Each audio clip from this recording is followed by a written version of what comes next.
Elume. I exercise regularly, I drink a lot of water, and I mind my business. How's everybody doing today? How are we all doing today? Are we ready to kickstart? Are we ready to move our feet more? Are we ready to move more, eat less, drink more water, become better, improve versions of ourselves? Are we ready? Let's go. Let's go. Let's go. Let's go. How is the sound, guys? I'm trying something different today. I'm trying to use both mics, and I need you guys to tell me how the sound is and if we are on track. Just let me know if the sound is okay, and so we can continue. Let me know if we have good sound. I'm just trying to use both mics on this live, and I'm hoping that we get better sound out of it. How are you all doing today? How is everybody doing today? How is everybody doing today? Is everybody doing all right? 1 second, guys. I feel like we are way.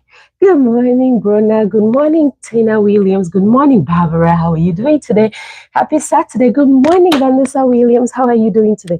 Let's push this backwards a little bit and let's see if it is going to adjust. I don't know what I'm saying, but I kind of feel like I was on the corner or something. I don't know. It might adjust, it might not. Whatever be the case, we are here.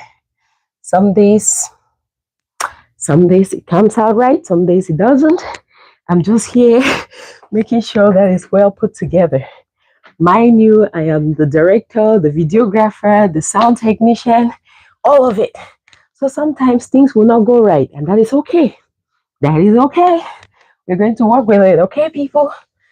It's not about perfection. It's all about being consistent. Because as it is, there's nothing that is perfect in this life of today. You might think it's perfect, somebody else will find fault in it. So, as much as I'm doing the most I can, and even if the videos and the pictures and the lighting is the worst, what is important is that I'm consistent. I'm here, right? Even if the sound is messed up, I am here. That's what is more important, right? So don't worry. Don't worry about all the nitty-gritty of perfection and aesthetics and all of that. It just steals away your joy. Do the most you can. Show up, okay? Show up every single day and become better, improve version of yourself. Just do the little you can. Just show up and enjoy every process. I think I can still move a little bit to the middle because I feel like I'm on the side. Anywho, we're going to work with it. I can't do much. We're just going to work with this. Good morning, my dear friends. How are you guys doing today? Good morning. Are we pumped up? Are we ready? Are we focused? Are our minds receptive? Can we hear me? Do I sound better? I got 2 mics on my shoulders today. For whatever reasons, I don't know. I just had to get both mics up there and hoping that the noise is not going to be so much in the background. Hoping that the sound is going to be clearer. Hoping that you guys can hear me better. I'm just hoping. I don't know. This is not my field. I'm not a sound technician. I'm not a videographer. I'm nothing of that sort. I just like to try things. And because I believe that when I get out of my comfort zone, I unlock another level of myself. And so I always love to try new things. It might turn out bad. The good news is that I'll learn something. It might turn out good. The good news is that I achieved something. But I will not sit down and not try it because I'm scared of the outcome, because I'm scared of the unknown. I'm going to try it whatever, however it's going to go. And hopefully, are we saying that the sound is all right? Oh, yes. Yes, sound is good. Yes, sound is good. Good, guys. Thanks for joining. Get it. Thank you so much. Hey, Mirabel. Hi to you too. What's your opinion on the saying that once you go, go to sleep. If you're in the basement, go back to sleep. You're very up early. Your elders had to do exercising. Your seniors and your mothers and your aunties are exercising, all right? Go back to sleep. You must have gotten up unknowingly. You might be in your dream. Just wake up from it and go, or you go back to sleep, all right? All right, baby. Don't get confused. Here we exercise, we move more, we drink less water, we drink more water, and we become better, improved versions of ourselves. We are not babies. We don't engage in such conversations. All right, kid? I understand you're trying to find that, that space where you can feel noticed. I've given you 5 cents of my time. Does that make you feel good? Can you put you back to sleep? Do you need a lullaby? I can sing one to you. Go back to sleep, sweetheart. I'm sure you're going to feel better. All right? Don't bring that stupidity over here, all right? All right, sweetheart. Just go back to sleep. Okay? Here we exercise, we become better, improved versions of ourselves. Here we have mothers, we have adults, we have grown-ups, we have people who have gone far way beyond the stupidity of childishness. And we try to build ourselves better. We try to look at life in a much more mature manner. We are not thinking about those things. You want me to talk about them? I'm not going to spend some time on it. I'm just going to give you these 5 seconds of my time so you can feel good about yourself and so you can go back to sleep, because I'm very certain one of the many things I know is that mental health is a problem, and I'm not going to be one of those who's going to push you further into your misery. I'm going to rock you to sleep, because in this heart there is so much love. I'm not going to push out the kind of language you're trying to let me talk about, because I want you to learn something from today and learn to become a better human being. Because what you're trying to do is only going to put you in a space where you stay frustrated. And you need company in that space of frustration. It's not going to be me. Neither is it going to be this community. You just choose the wrong life to come up and expose your stupidity. Go somewhere else. All right, baby? Or just go back to sleep. Somehow, maybe my noise got you out of sleep, okay? But that's okay. That's all right, okay, sweetie? Just go back to sleep. You'll be all right. Those of you who don't get what I'm saying, there is a baby in the life who is trying to disturb the comment section. And so I'm just trying to get the baby back to sleep. The baby got out of real and found itself here and started ranting and saying things that are not rational. So I had to put the baby back to sleep so we can continue with the live. Okay, people? Okay, the grown-ups. Let's tie this up. Let's push it hard. Let's move more, eat, let's drink more water. Become better, improved versions of ourselves. Push harder. Move your feet. Move it, move it, move it, move it, move it. The most beautiful thing about life is that you should love yourself. When you develop some level of love for yourself, when you love every aspect of who you are as a person, when you love everything that makes you a human, it's difficult for people to trigger you. It's hard for the things of life to frustrate you. You always find a path. I'm one of those who can be on the last dime on my account, and I'll help somebody else out with a smiling face, not knowing where the next meal will come from tomorrow. But somehow, God always provides.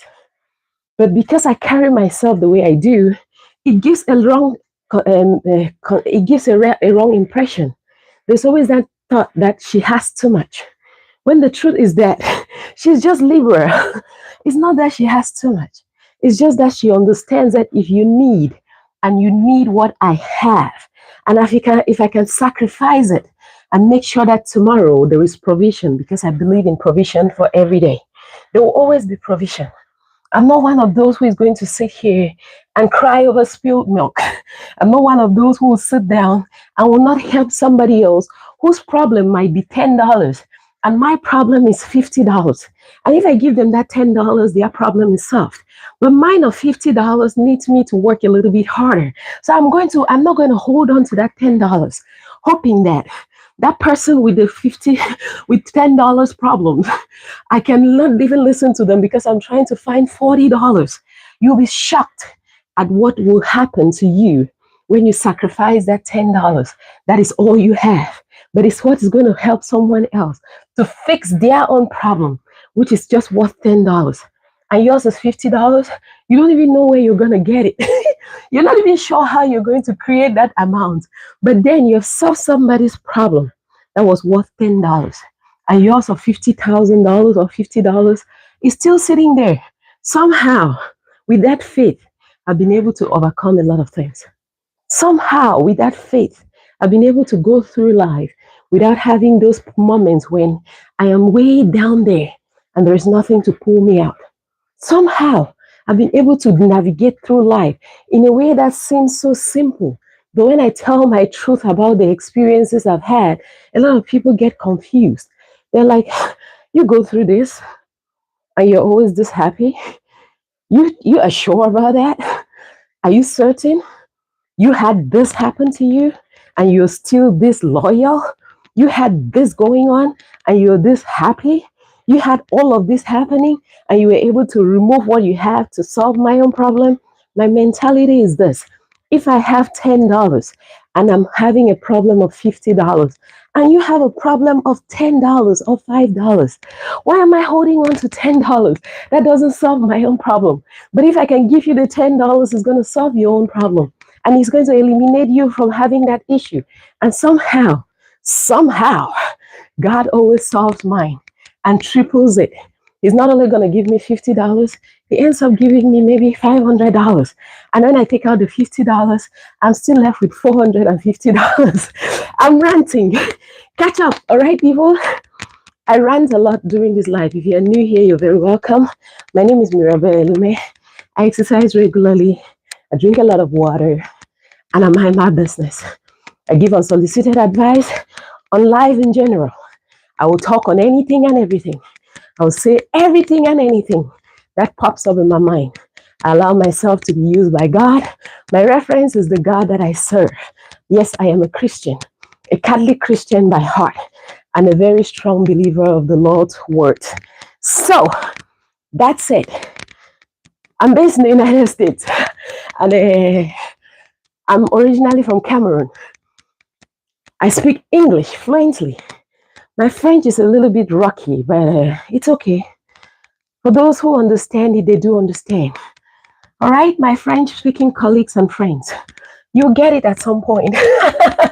It's not the best. It's not the best French, but somehow we can communicate to a certain level, all right? And my page is kind of diverse. I have people from all walks of life. I'm not stick to a particular race or group of people or ethnicity. And because of what I share, it kind of pull people from all over the world. And I'm so grateful for that. It kind of pull people around the world to create a community that we are able to come together every weekend and become better improved versions of ourselves. While we are exercising, we pick on our minds on God knows what. When we are exercising, we pick on our brains to see how far we have come. While we are exercising, we talk about life, about the things that we'll talk about when we are with our best friends. You know, when you have a best friend, a bestie, that you two do stuff together. Whenever you guys go out, 100% of the time, you guys are ranting and talking about God knows what, anything and everything, and just having fun, laughing about nothing. That's the kind of environment that we are creating over here. So you will be shocked at some time that on Monday we can be talking about relationship. On Tuesday we are talking about exercising. On Wednesday we are talking about losing weight. On Thursday we are talking about God knows what. But here we're going to rant and give unsolicited advice and receive unsolicited advice as well, because we understand this process needs to be relaxed. The more tense it is, the more difficult it gets, because it is already a process that requires you to be very disciplined. And if you have to add the fact that it is tense, it is uptight, it is strict, it keeps you in a space that is not going to be very funny. It's not going to be fun doing it. So I choose, it's a personal preference, to be much more relaxed and just go with the flow. 99% of the time, when I start this life, I don't know what is going to come out of my mouth. I go with the flow. 99% of the time, I just start and I rant. And somehow, God gives a word that I keep spitting out. And somehow, it's reaching the right people. And they're able to make changes for themselves and become better, improved versions of themselves. I am just a vessel. I am just a vessel. I'm just a vessel of communication. A lot of you are doing this for yourselves. More than 99% of the time, you're on your own doing this. What I do here and rant and give unsolicited advice, you choose to take it or not to take it. And the result of what happens after all of this has happened, after the 45 minutes or 1 hour, or how many minutes we spend together, once that time is over, what you do after that is what gives you the result you're working with. It's not this 15, 10 minutes that we spend together. It's more about what you're able to do for yourself consistently, showing up, realizing that your body requires you to put in the work for you to see the result. Understanding that there are consequences to your actions. Understanding that your eating habits play 80% of the journey. And that if you're really willing to get your body to a space where you're constantly just maintaining, you've got to learn to sacrifice. You've got to learn to give up on some things. You're going to learn to understand the benefits and consequences of your actions. Let me talk about consequences or the side effects of our actions.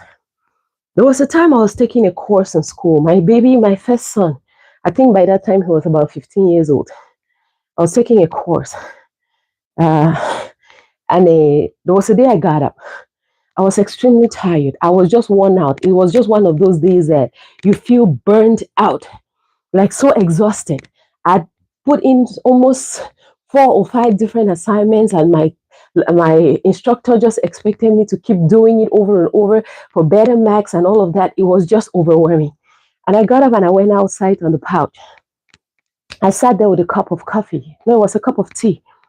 And I was just sitting and looking outside because that's one of the things I love to do during summer. Just sit outside, listen to the birds, watch the sunset, just watch the leaves and see nature and just relate with nature. I was sitting out there and I was just sitting. And usually at that time, my son knows that I'm studying.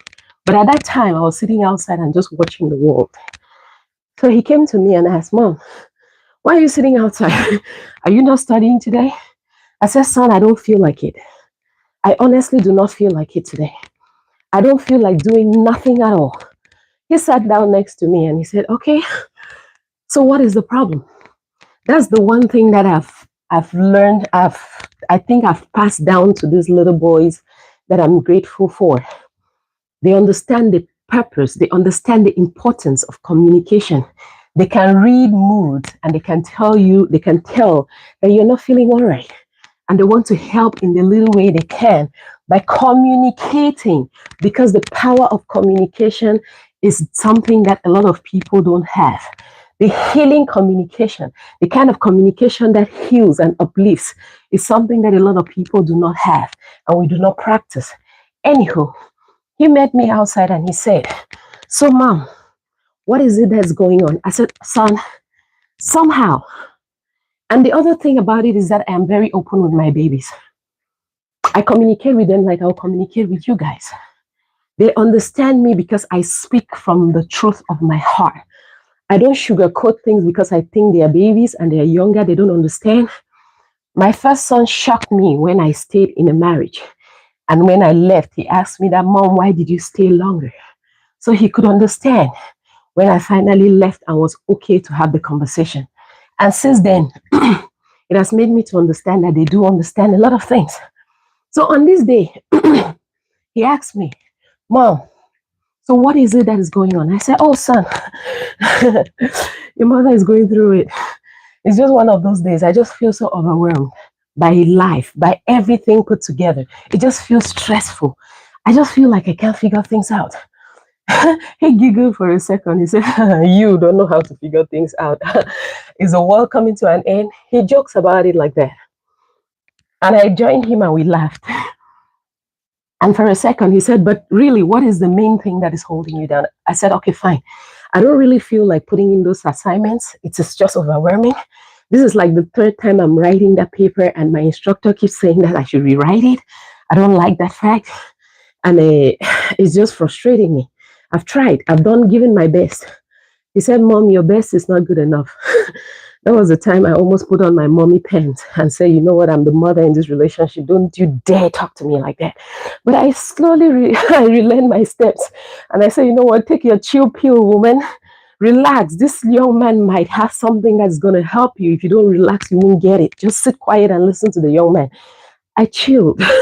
I'm like, okay, baby. All right, baby, let's go. Let's go. Let's go in this conversation. He said, okay. So why don't you do it again? I said, I don't feel like it. He said, okay. He said, that's unusual for you not to want to do it. He said, okay, what is the worst case scenario if you don't do it? I said, well, I'm not going to pass the course.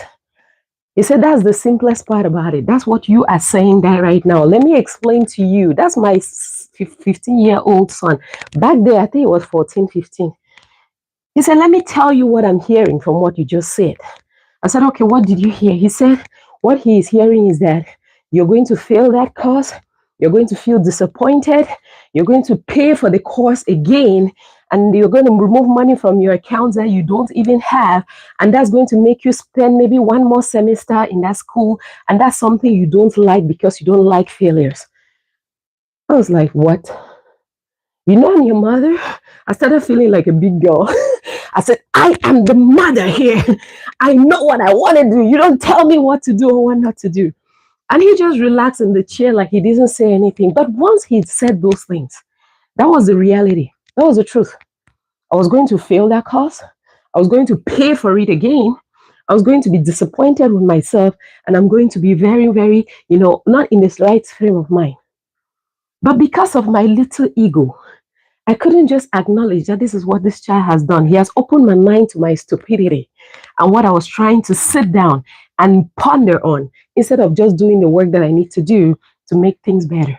He said, okay, mom, is there something I can do about it? Can I see it? Mind you, at this time, he's in college. He's in high school, sorry. He was in high school. He said, can he see what the assignment is and why the teacher wants him to keep going back and forth? Mind you, we are sitting outside. My computer and my everything, my study area is down here in the basement. And that kid said, can he see it? I'm thinking to myself, I want to sit outside. I am the mother. I want to sit outside now. And I want to be out here and I don't want to talk about school. I don't even want you to have this conversation with me. He repeated, Mom, can I see it? Let me just see what the assignment is. I said, all right, let me calm myself down. Let me calm down, Mom. Take a chill pill. I got calm. I said, all right, let's go in. I can't bring my computer outside. I don't want to carry the computer outside. Let's go in. It's in my study. He followed me. Very dedicated, very intentional, very listening, very keenly to whatever I was saying. We came downstairs. I turned on the computer and I showed him the assignment. He read through it and he said, Mom, we did this in class last month. Hey, God of mercy, help me. You guys will make me to say my stories on this social media. Anywho, I love saying them. He said, Mom, we had this class last month. I said, you did? He said, yeah, and I did a similar assignment. He was a senior in school, in college then. No, what's that? Sophomore, what's that? Yeah, he was in one of those classes. I said, you did what? He said, yeah, we did this last month in my class. I said, can I see your assignment? Lo and behold, this child brought his assignment and the difference was the wordings. It was the same thing I was struggling with.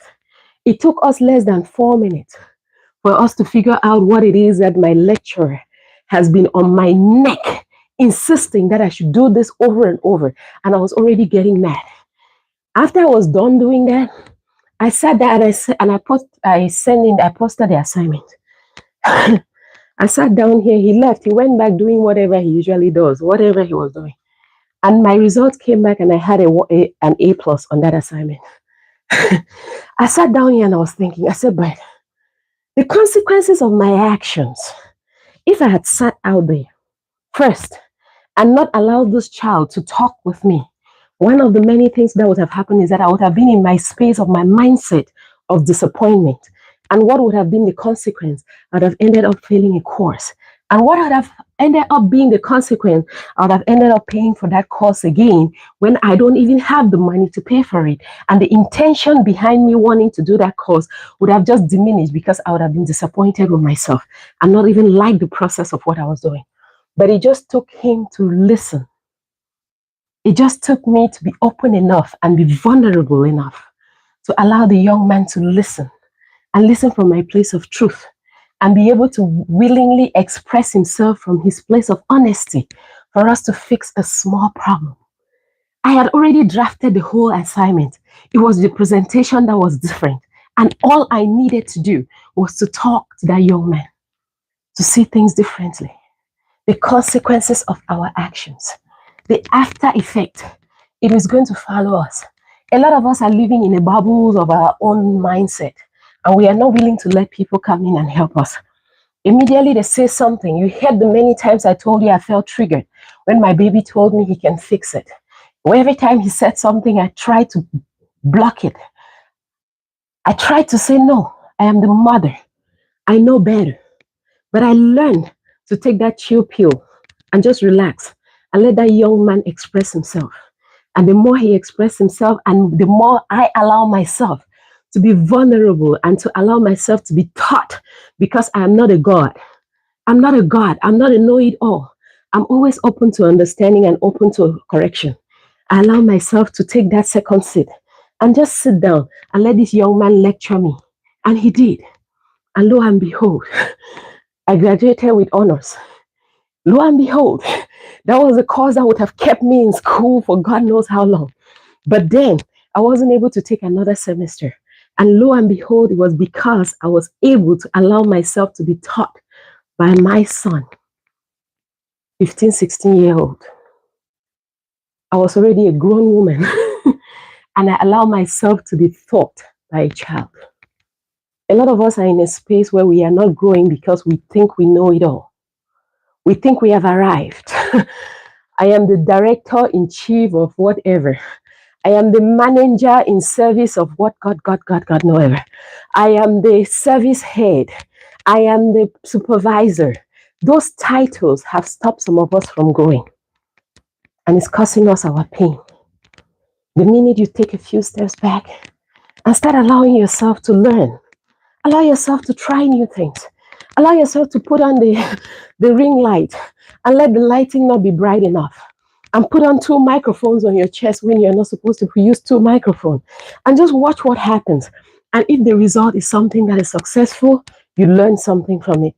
If the result is something that you fail, you still learn something from it, because you're way better when you try something than someone who doesn't. The loudest people are those who don't do anything. Have you ever noticed that? The people who are loudest in this life are people who do nothing at all. You will never see someone who is successful at what they do fighting with someone who is less successful at what they do, because there is no need to fight. Where they are in their level of success and their understanding, if they bring it to your level, you're going to unteach them. So a lot of times, a lot of people don't fight when they know what they know, and they try to adjust with where they are to fix things. They don't allow distractions to derail them. But they also know when to learn. They also know when to say, you know what? As much as I've gotten here, there are certain things I can still learn. And there are some people who can teach without trying to drag me to the level where I don't need to be at. We've got to be smart enough to understand when to use our different powers. We got to be smart enough to understand where and when to use our different skills. We are all blessed with those skills. We just sometimes just need some people around us who can help us to elevate us, who can help us to push us towards the right direction, who can help us see things in the light that we are supposed to see it. And because we are so content with ourselves, contented with what we have done and achieved somehow, so far, it somehow limits us from opening our minds to learn more. Life is a learning curve. It's a learning curve every single day. Personally, I choose to learn new things every day. every single day.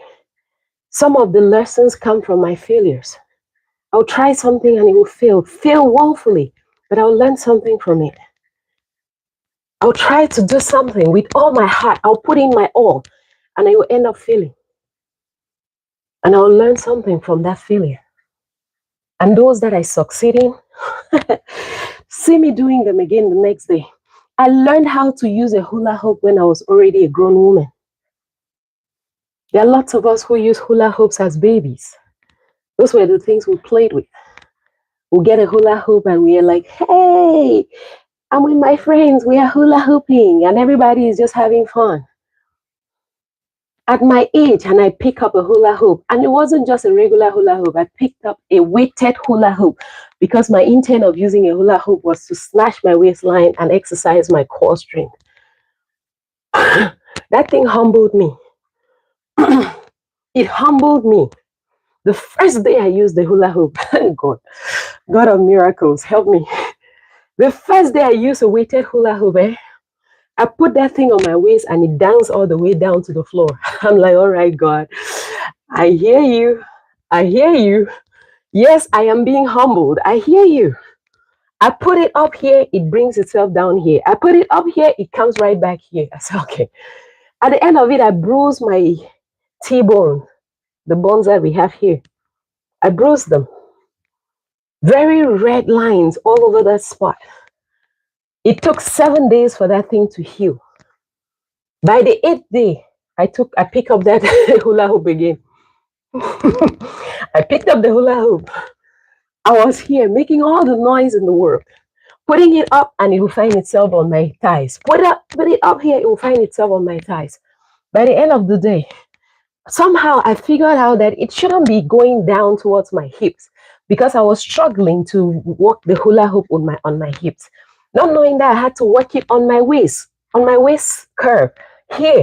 This is where I needed to be working it, but I was busy trying to work it here until I realized that I needed to move this area more with the circulation of the hula hoop.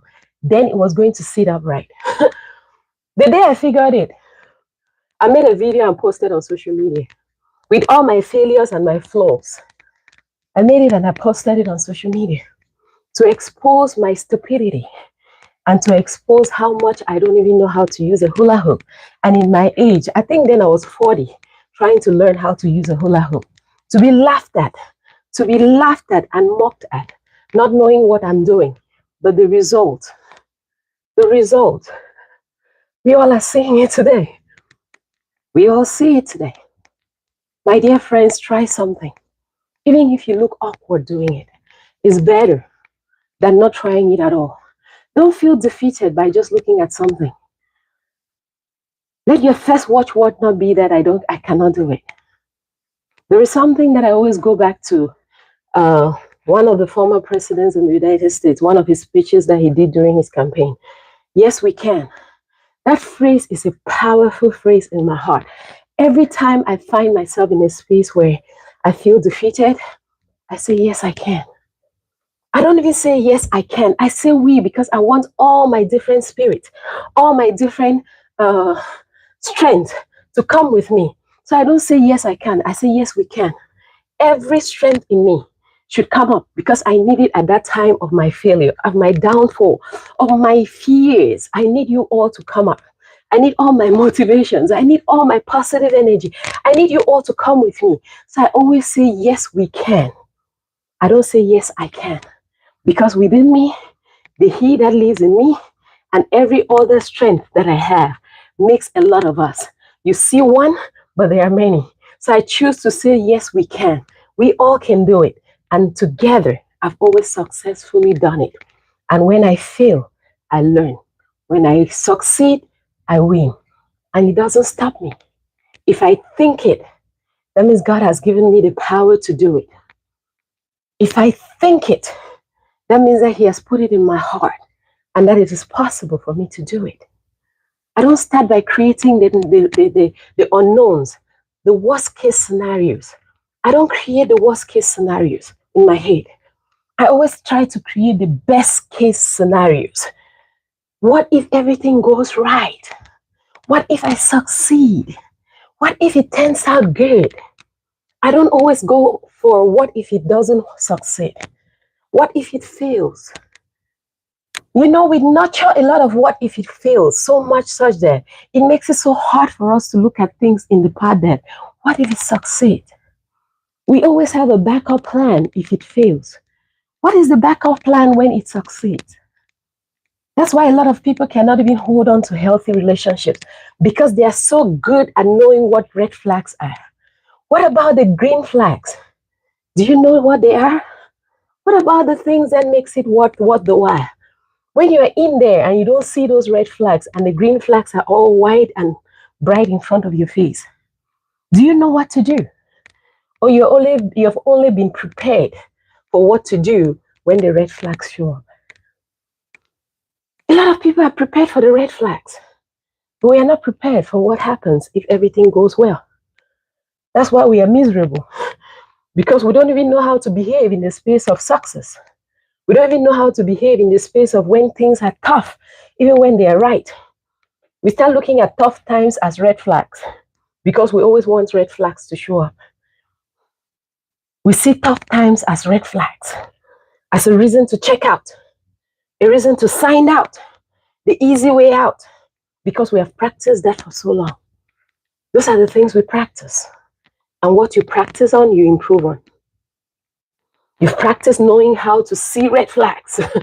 You've practiced so much, you can tell from a distance what a red flag is. What about the blue and the green flags? Do you know them? Do you know how you should behave when you see them? Do you know how to respond to what happens when someone behaves rationally towards you? And are you able to identify when there is a hard time and when there is something that is a red flag? Because sometimes we act out of impulse, out of emotion, out of anger. And sometimes we are acting out of, this is real red flag. Do you know how to identify them? Or you're just going with the flow of what you think red flags are? We are so accustomed to always having the backup plan to what if things don't go right. What about preparing ourselves for when things go right? What about the part? How are we not prepared for when things go right? What happens when I lose all this weight on my body? Some of you took the leap of faith. When we said we're doing a 90 days weight loss challenge, you took a leap of faith. You say, you know what? I don't care. I don't even know what she's going to say. I don't even know who this lady is. I don't even know if she's even qualified to say anything to me, but I'm going to take a leap of faith. And we're going to go through this together. And some of you took the leap of faith, and today you're living a living experience of what you did for yourself by taking a leap of faith. What if things go right? Are we always just waiting for the worst case scenario? What if things don't go right?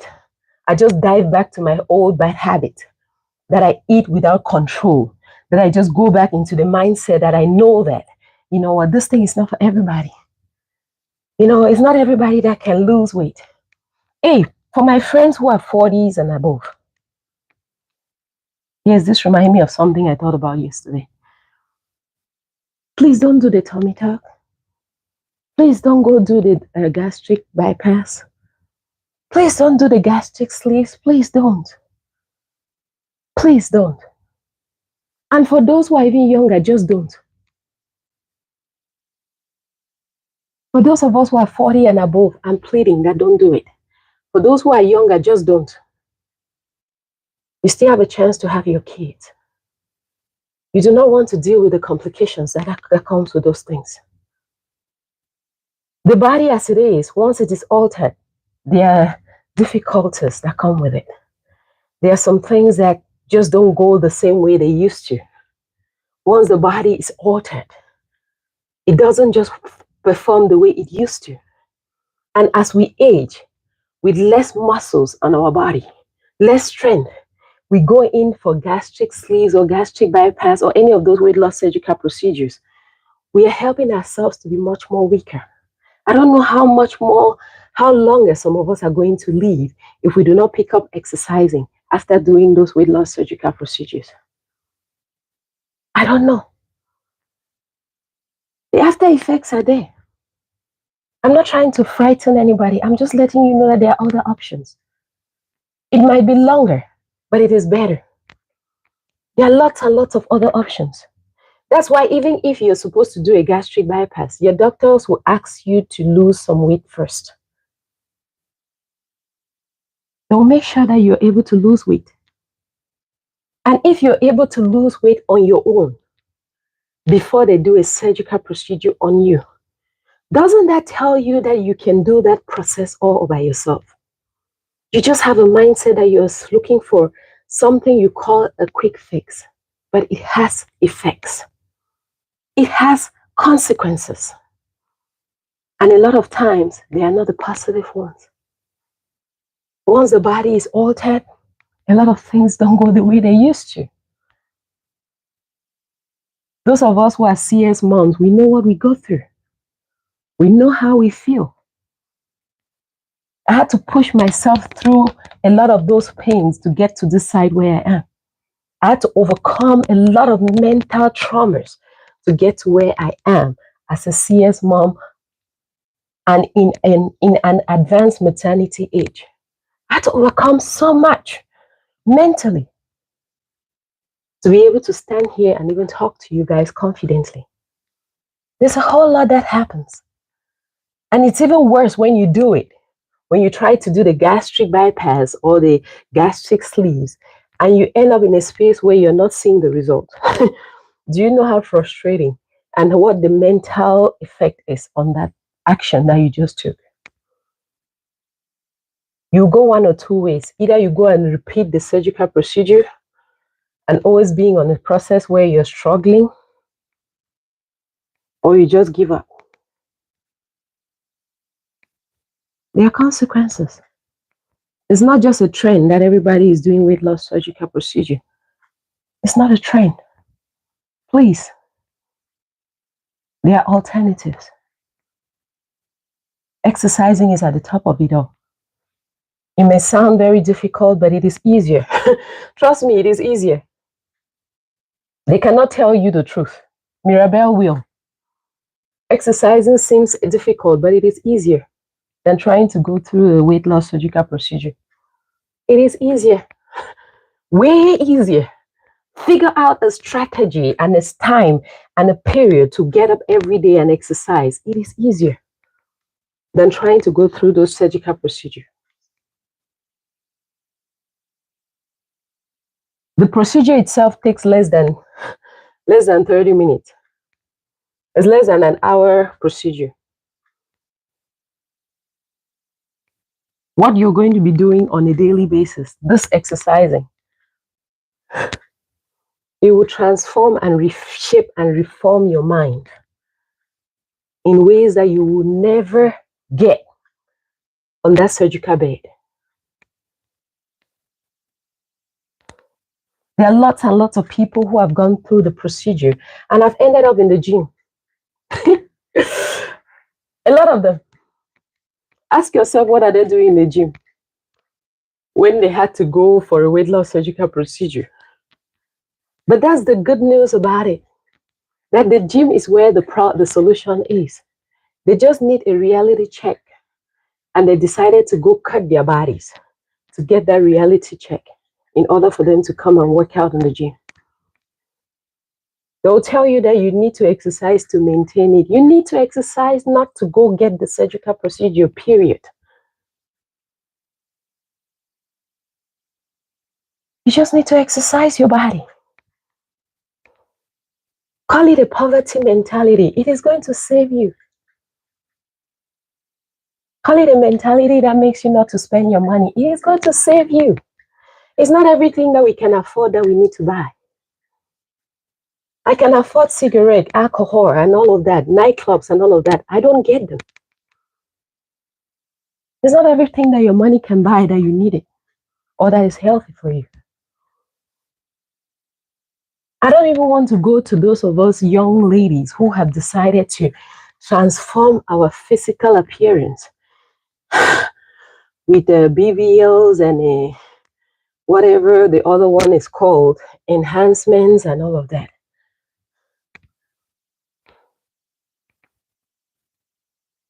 It's a problem with us. There is always something that someone sees when you do that. The first thing they see is that there's a lack of confidence. There's some level of lack of confidence in you that you need to enhance part of your body to feel confident. And there is no way someone who has done that on their bodies has anything to tell me that I'm going to listen to and take as an advice for me to stay healthy. Mirabel said it. If you knew how to stay healthy, why then did you have to go through that procedure? No, don't get me wrong. People change their minds as time goes on.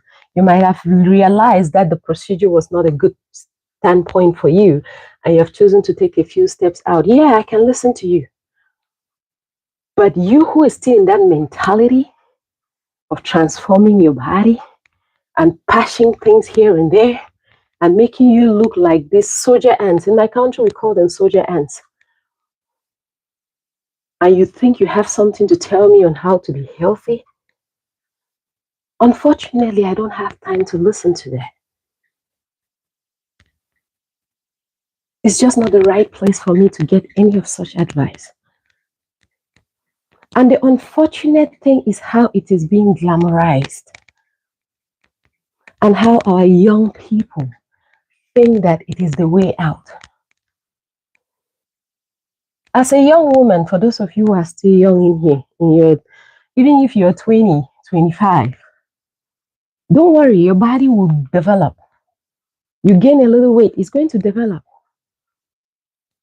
And you'll see where you carry your fat most. Don't rush it to see yourself in a space where you will not be happy. Where your aesthetics are limited because of how your body structure is. Please, my dear sisters, let's talk to ourselves and be honest. When I see us in the comment section encouraging something that you know you will not do, hailing them and telling them is good, you're helping to worsen their mental state. I'm not saying go bringing anybody down. I'm saying it's better to be quiet than to hail them, to make them feel that what they're doing is good. Young women losing their minds because they think they are not shaped in God knows whatever kind of way. God is the best artist that ever exists. The way He has shaped your body is uniquely beautiful. The sad part about it is that all of them look the same. Why would I want to get up from sleep and look like everybody else? When God intentionally made me to be uniquely who I am. Why do I want to look like everybody else? Why do I need my hair flowing in the way that everybody else is buying the same kind of hair to flow in the same way? When I got kinky hair, He gave me kinky. The most I can do, maybe straighten it. It's still mine. But why would I want a long, wavy hair when that's not what I had? Have you ever asked yourself, people who are naturally born with straight, curly, or straight hair, have you ever seen them with kinky hair wigs? Have you ever seen someone who was born with a natural hair that is straight with a kinky wig on their hair as a fashion style? Why does mine have to be under a wig? Why is the texture of my hair something that has to be under a wig?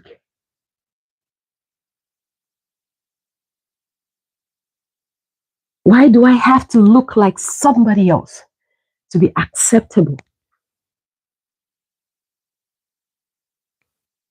My God was not stupid. My God was not thinking about me not being beautiful in my skin. He gave me everything I needed. Hair, lashes, makeup, how I look. It's how he thinks I look my best. Enhancing your beauty or transforming your face or wearing makeup, whatever it is we choose to call it, is denying that God didn't do his job. If you're constantly idolizing those things, your natural hair, no, nobody sees it. If they see it, it's in a space where you are not your best. When you carry yourself as your best, your natural hair got to be covered. Ask yourself again, have you ever seen someone with straight hair who was born with a natural straight hair using kinky hair wigs on their hair? Have you ever seen it? Because we have refused to love what we have. We have refused to carry them as beautifully as they are. And the most interesting thing about it is that this hair can go in all kinds of styles you can think about.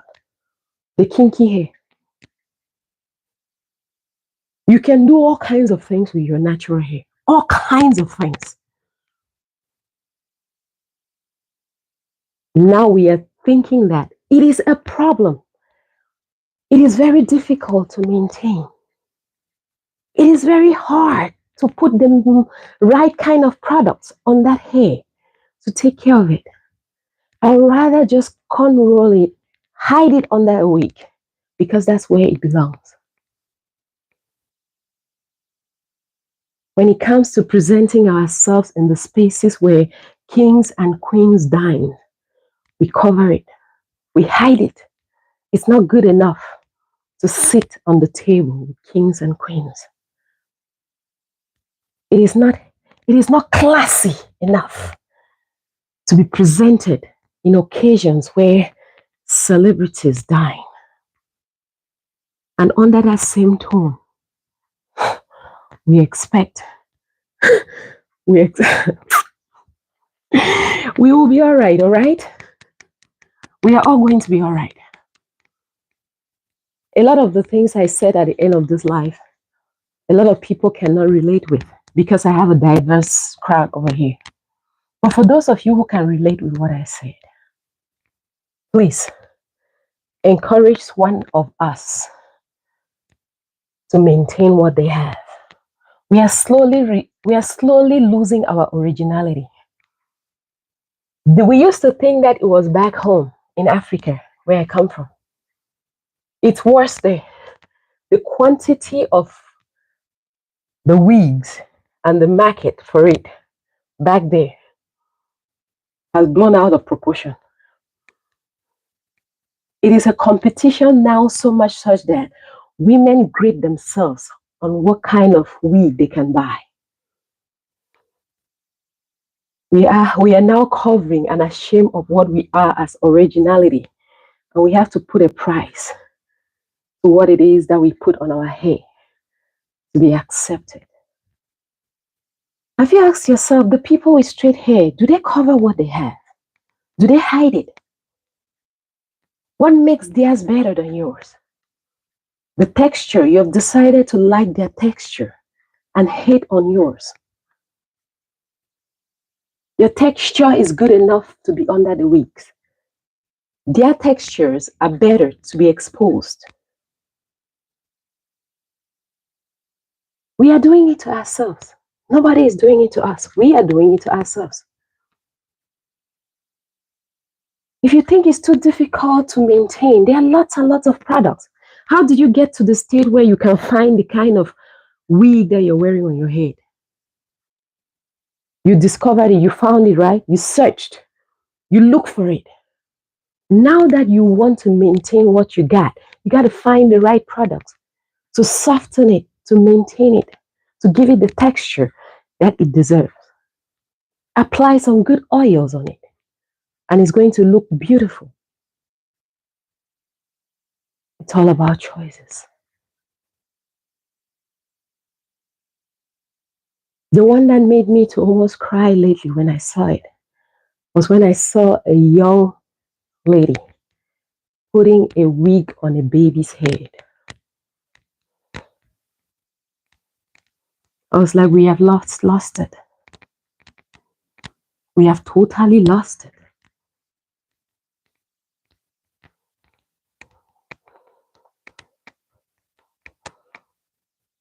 We deny our own identity.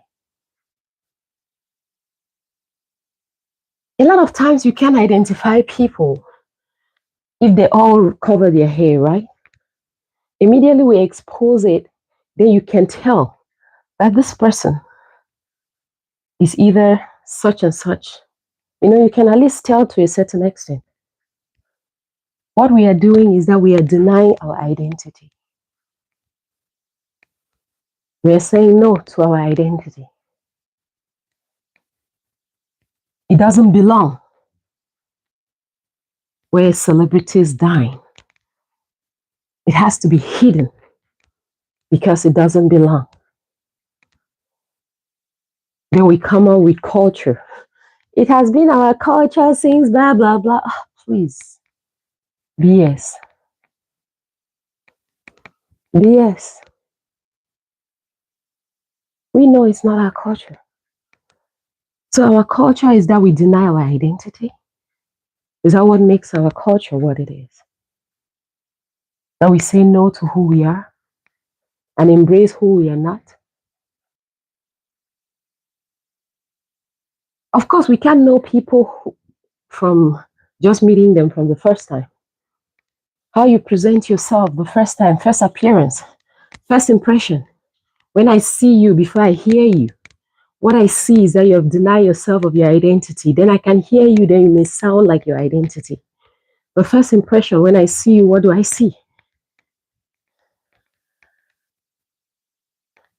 We can all get all right, okay? We can fix ourselves. It's all about choices. Mirabel rants and gives unsolicited advice. Nobody asked her anything. She just rants. 10, 9, 8, 7, 6, 5, 4, 3, 2, and 1. If I show you guys what this thing does to my core, it's amazing. It's like moving my core like this. My core area here, it goes like this. It's like having those little punches when I'm doing that. And it's very beautiful. It feels great. 10, 9, 8, 7, 6, 5, 4, 3, 2, and 1. There are consequences to our actions, people. Let's just learn to embrace who we are. And always remember that your eating habit plays 80% of your weight loss journey. You can buy the best stepper in the market. You can buy the best workout tool you can find in the stores. If you do not change your eating habit, the weight does not go anywhere. The weight is not going anywhere.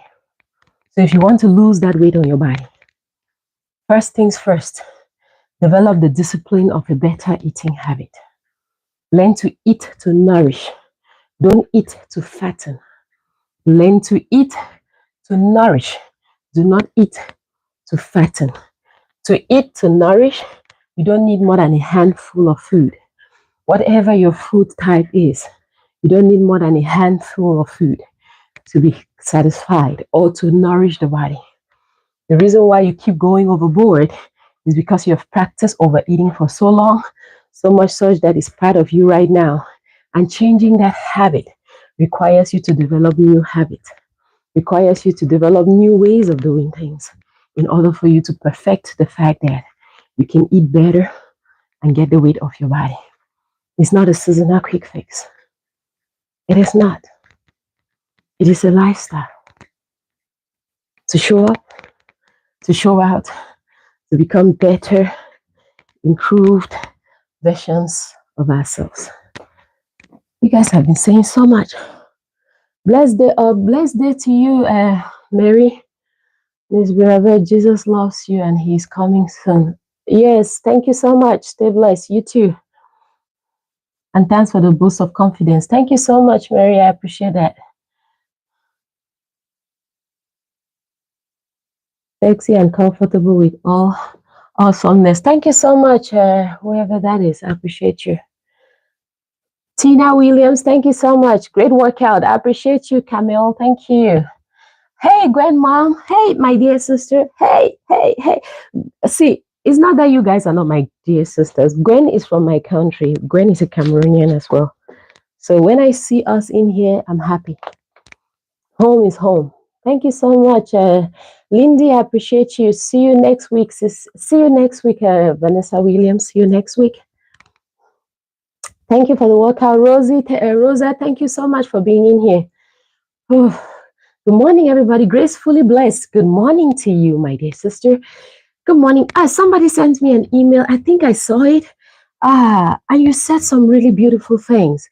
And that you were almost not walking, and now you're walking, and you've started stepping. Your body is now in a better space. I appreciate you very much.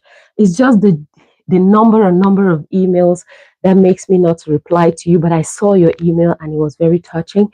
I saw it, and I'll reply to you. I'm sorry I haven't replied yet. I will.